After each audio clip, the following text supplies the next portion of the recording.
Hey everybody, welcome back to Electric Cafe. Today's album review, and my last one of the day is Simple Minds' 1981 album, Sons and Fascination. Uh, this is an interesting review in a lot of ways because for the first time, kind of going through some of these bands the second time and reviewing a second album, this has been the most challenging as far as comparing it to the first album that I reviewed and seeing if I had the right score and seeing if I feel accurate and even check the other one and feel like if I really rated that one correctly. This is the first album this really kind of made me think quite a bit and then made me actually even play the album another time to see if there was anything that I felt like I missed or I may have overrated. Um, I rated Sparkle in the Rain a 77 out of 100. I rated that one in my previous review. Um, what was a drawback for Sparkle in the Rain was there was 10 songs and then there was two Street Hassle and one of the other songs towards the end. I'm blanking on the name. That I only gave a 1 star. I was like, it's okay. And maybe that was a little harsh because I don't think Street Hassle is. It might be a good song. It's a cover song of Lou Reed's song. I, could I have wrote that better? I rated either of those 1 stars a little bit better. Possibly in retrospect, I may have should have, but I still feel pretty strongly about the 77 out of 100 that I gave it. Now, this album, Sons of Fascination, only has 8 songs. So in a way, I could take off those two 1 star songs, and really compare 8 songs to 8 songs. And what I did was almost go best song on each and sort of compare. And after you take the first top two, which I felt like my favorite song on each album sort of negated each other or canceled each other out, the second album, like one album, the second song was a little bit better. And then comparing the third best song, my favorite, this album was a little bit better. So I went to the fourth one. This one was a little bit better on this one, and then on the fifth one, this was a little better. So that one didn't solve anything really. As I went song by song comparing the song, then I took the top 5 songs and compared them, and the top 6 songs out of the 8. See if there was any difference that one of the albums had more better songs, and again I was still not felt like I came to the conclusion of it. So there's a lot of good songs on here, and I really this whole video is gonna be about the overview and comparing it to that album. I'm not really gonna talk too much about the songs. I'll give the rating, but I don't really have too much to say about the songs. I feel like talking about the overview of the album more. This album really is the start of the prime. I feel like, well, I take that back. Empires and Dance is really I feel like is the start of their prime period from 1980 to 84. I have a soft spot for Once Upon a Time, some of the songs on there for sure, but I also have a soft spot for some of the songs on Real Life. I like some of the songs on Magic, or I think it's Magic, right? Song, whatever the 2018 album was. But, and then I have a few songs that are earlier in their career that I have a soft spot. So I like songs throughout their period, a lot of songs throughout their period, but 80 through 84 is a lot of material and a lot of great music for Simple Minds. And it hinted at it at Empires of Dance with I Travel, which is great, and Fear of the Gods is another great one on there, and Celebration. There's definitely some good ones on there that kind of hinted at the direction of this one, where it's going. This one blew it out of the water, and then you have Sister's Feelings, New Gold Dream, and Sparkle in the Rain, right? So just an amazing time in their sound. The good about this one, there's a lot more bass in this one. Mr. Forge. I'm blanking on his name. The bass player. Blanking on his name. A lot more bass in here. Steve Hillage produced this, which I find interesting because Steve Hillage is, you know, an ambient producer. You know, was in System 7 later on in the early '90s and did ambient techno and stuff like that. So that's kind of my connection with Steve Hillage. He used to be in a group called oh geez, I'm blanking on the name. System 7. So yeah, I'm very familiar, but then I also know some of his ambient works in the '70s. You know, is more laid back sort of spacey stuff.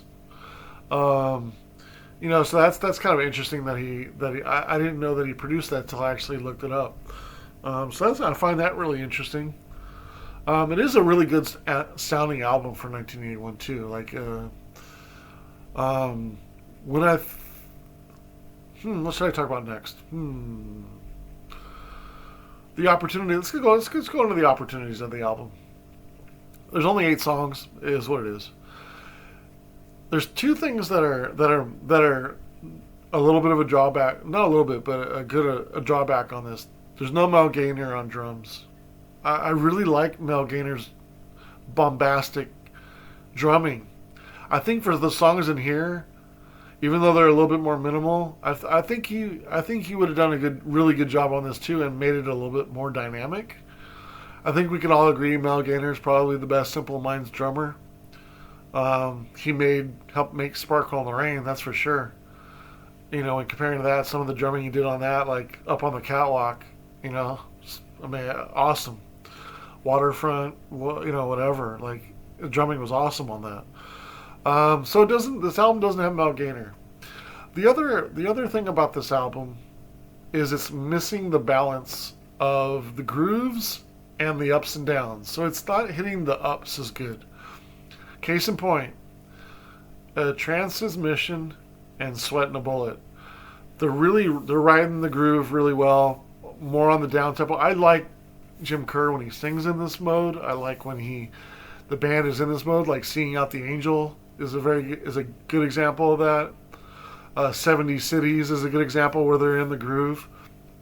But unlike 7 Cities, unlike Love Song, unlike even Up on the Catwalk, the highs and the choruses aren't as strong on some of these songs as they are on Someone Like You or like Up on the Catwalk, or you know what I mean, like even Booking a Brilliant Things, and you know what I mean. It's like some of the ones that are more towards the Once Upon a Time, like those seem like a little bit more cohesive songs where they hit the highs a little bit better and the chorus is a little bit better.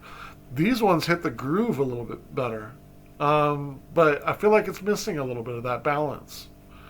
Sons of Fascination and Earth That You Walk Upon, those 2 do have that, and even Love Song to an extent. Love Song is kind of on a different level, so I'm talking about the groove and then the ones that sort of take the groove to a higher level. Like Love Songs, it's a different kind of song, I feel like, but it does have that ability in the chorus.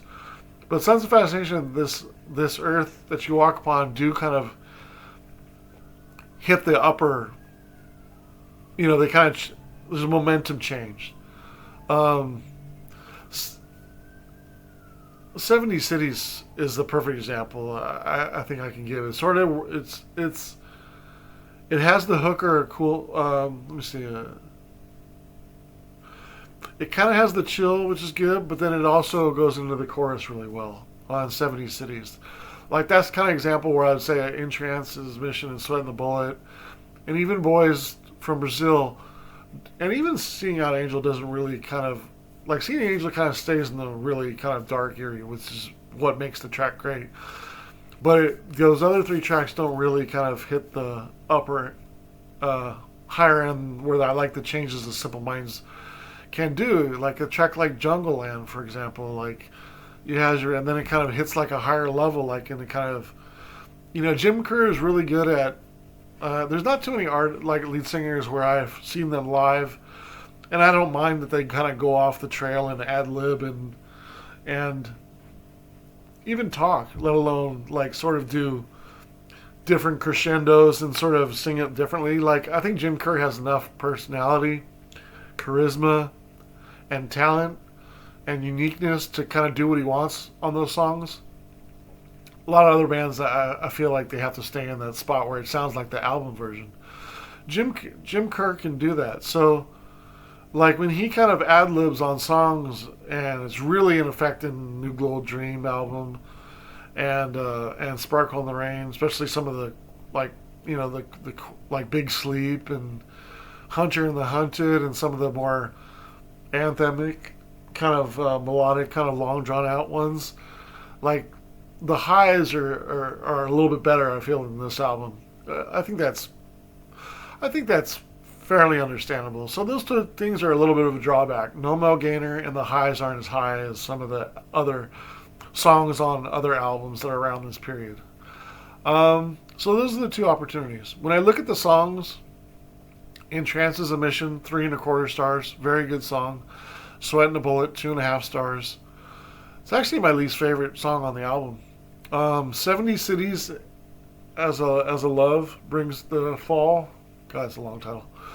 4.25 stars. 4.25 stars. Great song. Great song. Boys from Brazil, 2.75 stars. Love Song, 3.25 stars. This Earth That You Walk Upon, 3.75 stars. Sons and Fascination, 3.5 stars. This Sons of Fascination is really cool because it's kind of like the bass line's really cool and the drumming, but it's kind of like an eerie version of Kraftwerk. The melody on Sons of Fascination is very Kraftwerk like, and it's interesting because this is right around the time of like Computer World. So I'd be interested to see if they were kind of like trying to do like a little Kraftwerkian little melody in this track. Great song though. 3.5 stars. Seeing Out the Angel. What can you say about this track? I mean, amazing. My favorite on the album. 4.5 stars. Brilliant song. Brilliant song. So here's the part that I actually even brought up the old review. I take the top 8 Simple Minds song, divide it by 8 tracks, 3.37.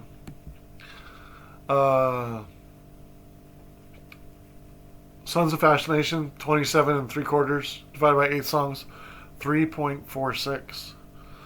So Sons of Fascinations, I feel like is a little bit better from song to song, and that probably because I do feel Waterfront. I gave Waterfront on Sparkle in the Rain only 3 stars. I'm sure there's people that would probably give that 4 stars as an all-time Simple Minds classic, and that would put it over this album. Just that 1 star would put it over this album as far as like the rating. So maybe I'm rating Waterfront a little low, but when I go song to song, it's crazy. Like my favorite song on Up on the Catwalk, on Sparkle in the Rain, is actually tied. I have Speed Your Love to Me and Up on the Catwalk is 4.5 stars. So let's take one of them. Up on the Catwalk versus Seeing the Angel. We're not comparing songs per se, just comparing the best song. I feel like they kind of wash each other out, right? As far as the rating, they both have 4.5. You take the second highest rated song on Sons of Fascination, 70 Cities as Love Brings the Fall, 4.25 stars. I still had Up on the Catwalk or Speed Your Love at 4.5. So now Simple Minds is up by a quarter star, let's say, right? Let's go compared to the third track. My third favorite track on Sparkle in the Rain is 3.75 stars. On Sons of Fascination, it's 3.75 stars as well. This Earth That You Will Walk Upon. Now I do feel like I like East to Easter better, but it's because of the '89 live version of Verona. I love that version. The album version, I can't give 4 stars on it. It's not as good. Even the version on See the Lights, the '87 album in Paris, in France, they kind of made it better, that version better, but then they perfected it on Verona, and I love that album, that live version. I would probably rate that probably closer to 4.5 stars, but the album version 3.25 stars. So they're tied. Now I go to the fourth favorite song on this on Up in the Catwalk. It's Cry Like a Sea Moon, Cry Like a Baby. 3.5 stars. Go back to the other one. 3.5 stars. Sons and Fascination. Same thing with 5, 6, and 7. It's almost like they're just a wash on the scores. They're so close. It's through the 8 songs. The lowest song I have is "Sweating the Bullet" at 2.5 stars. The lowest on this album is 3 stars. Looks like, right? No, it's the White Hot Day. I actually gave 2 stars. So if White Hot Day was like 2.5 stars, and even Waterfront was 3.5 stars, that would have been 1 more star. It would have been better than Simple Minds. Sons of Fascination, Sparkle in the Rain would have been a little bit better. So it's that close. So it's really close. But I really do like the up and down versions just as much as like the groove versions. Like Sing Out the Angel, Theme of a Great Cities, Fear of a God. Like this darker side of Simple Minds is amazing. But I do like the Up on the Catwalk.